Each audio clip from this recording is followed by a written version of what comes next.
sekalian, selamat sore. Sehat ya? Amin. Itu yang paling utama. Amin.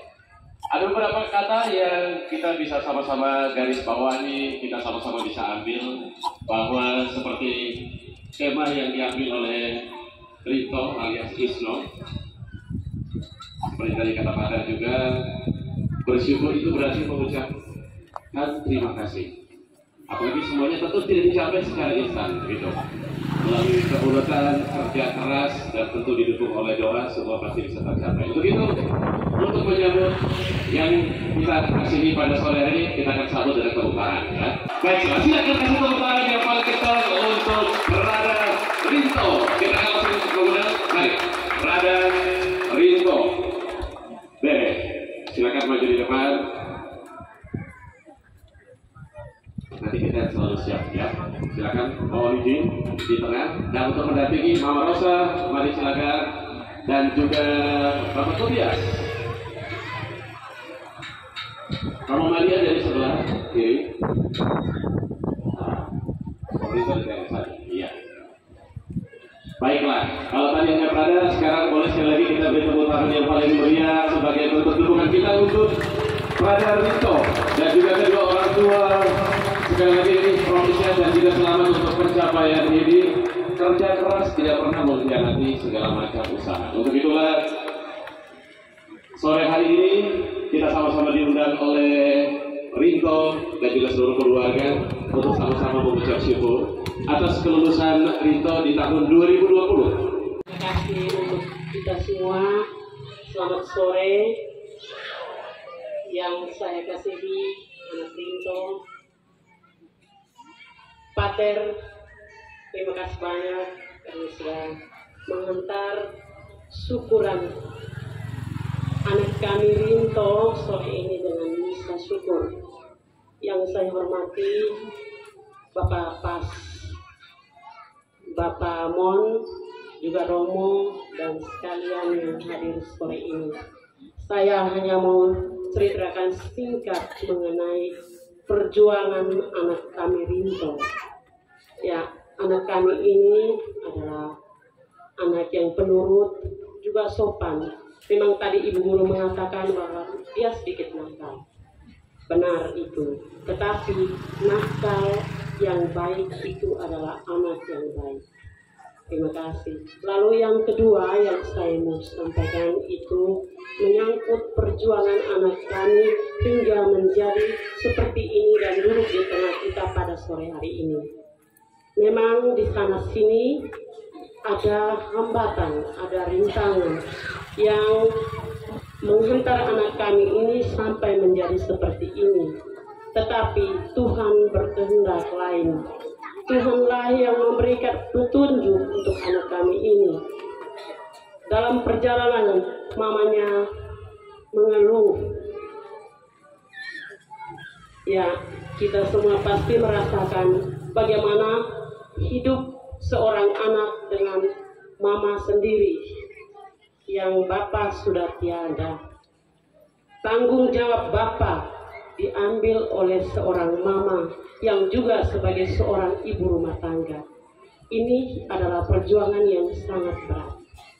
Tetapi Tuhan memberikan petunjuk bahwa anak ini pasti menjadi seorang manusia yang punya tanggung jawab, yang mana dia akan mencapai cita-cita walaupun di sana sini ada banyak tantangan, ada banyak rintangan.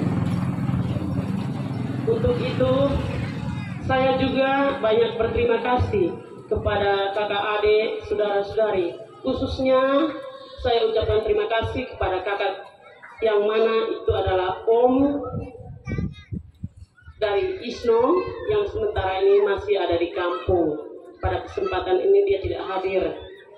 Juga Om satunya sementara ini juga tidak hadir, ada di Kupang. Saya tantanya. Dalam perjalanan dari sini sudah dinyatakan bahwa Isno sudah lolos. Tetapi waktu dia mau berangkat dari sini sampai di Kupang, di sana ada siapa. Ya. Pada waktu dia mau berangkat, saya dengan omnya masih ada di Manggarai. Dia telepon, "Om, besok saya dari Atambua." Dan kami langsung terus ke Bali. Posisi om bilang, "Saya masih ada di Manggarai. Bagaimana saya bisa ketemu Isno besok?" Kami pas turun dari pesawat, mobil dari sini juga tiba di sana, mengantar mereka ke bandara. Posisi ke bandara, mereka memang banyak orang. Tetapi keluarga dari teman-temannya seangkatan itu sampai ada yang membawa anak bayi menghantar anaknya ke bandara. Tapi Isno saat itu tidak punya siapa-siapa. Untung juga saya dengan om waktu itu pas turun dari pesawat langsung bertemu dia. Barang-barang saya masih di bagasi. Saya lari keluar. Isno ada di sana. Waktu saya ke sana, saya lihat kiri dan kanan, tidak ada siapa-siapa. Saya bilang, "Isno, tidak apa-apa. Berdoa saja. Bapak pasti bersama Isno. Selain Tuhan, Bapak juga ada di samping Isno." Teman-temannya disuruh untuk memeriksa kembali perlengkapan mereka yang mereka bawa dari sini, termasuk persyaratan-persyaratan.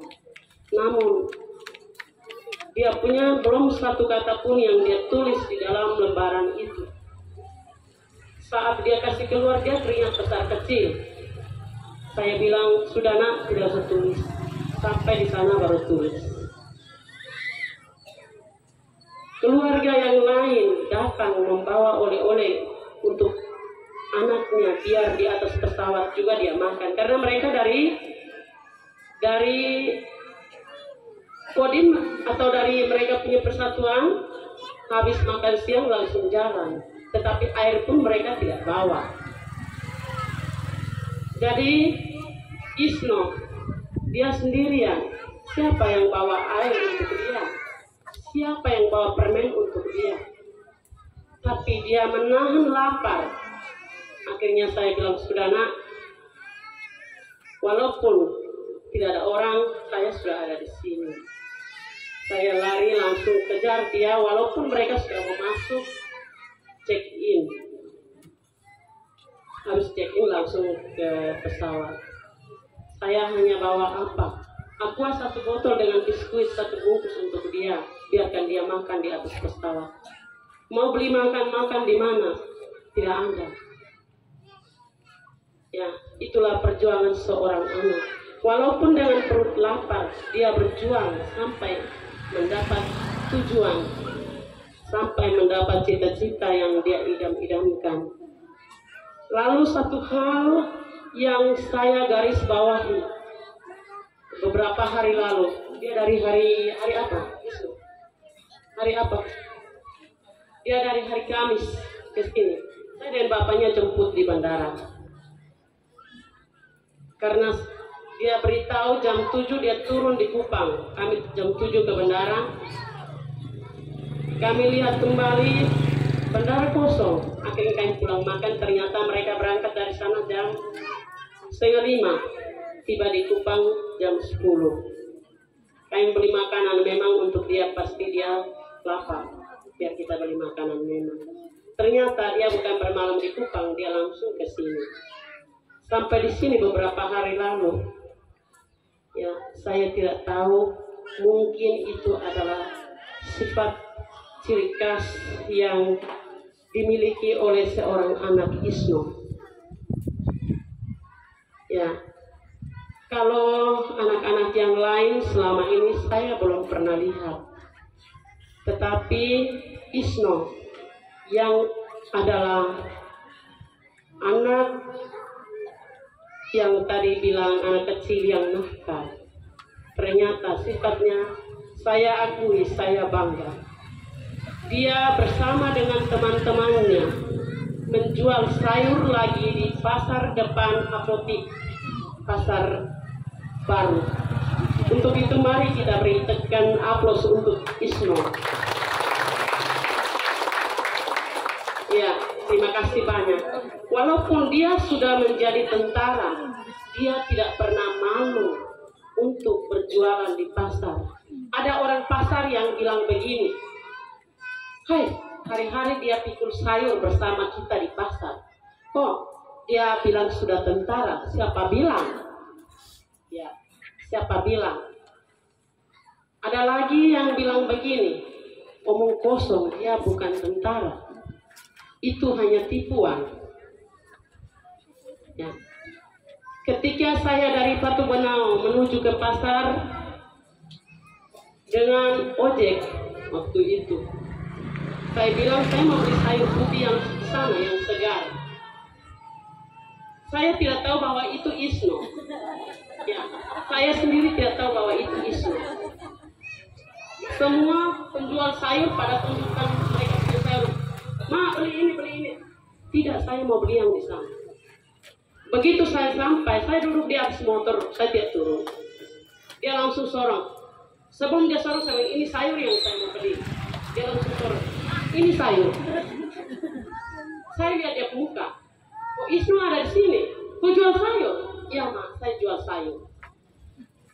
Sifat ini yang saya sangat-sangat bangga dengan dia. Berarti dia tidak pernah tahu malu, karena dasar kami adalah hidup dari nol. Jadi ini saja 1-2 cerita pengalaman anak kami ini. Mudah-mudahan anak-anak yang lain juga boleh mengikuti contoh dan teladan ini ke depan. Jangan bilang, "Saya sudah anak pejabat, saya sudah pejabat, saya tidak mampu ambil rumput untuk sapi, apalagi motong sayur." Ini saja, terima kasih banyak dan selamat sore untuk kita semua. Sekarang kita kasih dengar dulu Mama Mary. Kira-kira perasaan saja lah Mama Mary melihat info dari sekolah sampai ya. Oke, boleh dibantu? Takutnya nanti kita salah kalimat nanti, bro. Baik, selamat sore semua. Terima kasih yang sebesar-besarnya. Yang pertama, kami sangat-sangat senang dan sedih. Walaupun kami sekarang tanpa seorang ayah pun, adik kami tetap berhasil. Walaupun dengan banyak rintangan dan tantangan, tetap kami perjuangkan. Adik pun perjuangkan nasibnya menjadi seorang prada. Terima kasih, kami keluarga besar dari suku Lewos Dulpor dan Iwewen sangat-sangat bangga. Dan juga kami juga merasa bangga karena banyak Bapak Mama semua yang hadir pada sore hari ini. Terima kasih. Boleh kasih tepuk tangan sekali lagi. Ini kakak yang mewakili perasaan dari seluruhnya. Apalagi Prada ini kan ternyata adalah anak bungsu. Betul toh?